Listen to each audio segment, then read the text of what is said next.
শেখ হাসিনা অনেক বড় চালাক, তিনি অনেক বড় খেলা খেলে গেছেন। তার সবচেয়ে বড় খেলা ছিল বহির্বিশ্বের চাপ।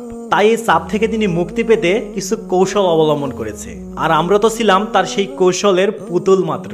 তাকে তো বহির্বিশ্বের কাছে প্রমাণ করতে হবে যে ছাত্র জনতার জঙ্গি গোষ্ঠী। সে কিন্তু বারবার বলে আসছে, বাট প্রমাণ এই তো করে গেল। তিনি পদত্যাগের নামে ভারতে গিয়েছেন ঘুরতে, আর সেই সময় তিনি গণভবন এবং সংসদ ভবন খুলে দিয়ে গেছেন, যাতে সাধারণ ছাত্ররা সেখানে গিয়ে লুটপাট, ভাঙ্গাভাঙ্গি এবং মারামারি করতে পারে। এতে করে সরকার খুব সহজেই প্রমাণ করে দিল যে ছাত্র জনতা জঙ্গি। এই ছাত্র জনতা লুটপাট করে, ভাঙচুর করে, তারা দেশের রাষ্ট্রীয় সম্পদ ধ্বংস করে। ব্যাপারটা কি খুব টেকনিক্যালি কাজ না? আর এই টেকনিক্যালি কাজটাই তিনি খুব সযত্নে স্বপরিকল্পিতভাবে করে গেছেন। এখন বাংলাদেশের মানুষ বুঝতেই পারছেন না যে আসলে আমাদের সামনে ভবিষ্যৎটা কি হতে চলেছে।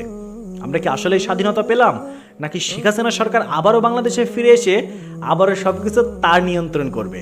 জানি না এই কথাগুলো কতটুকু সত্য, বাট যদি কথাগুলো সত্য হয়ে থাকে তাহলে আমাদের জন্য খুব কঠিন একটা ভবিষ্যৎ অপেক্ষা করছে।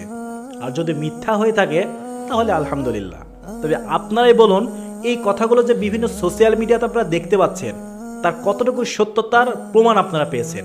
যদি সঠিক প্রমাণ পেয়ে থাকেন আমাকে ইনবক্স অথবা কমেন্টে জানিয়ে দিন। আমি নেক্সট ভিডিওতে আপনাদের পরিষ্কার করে দেব এই ব্যাপারটা আসলে কি।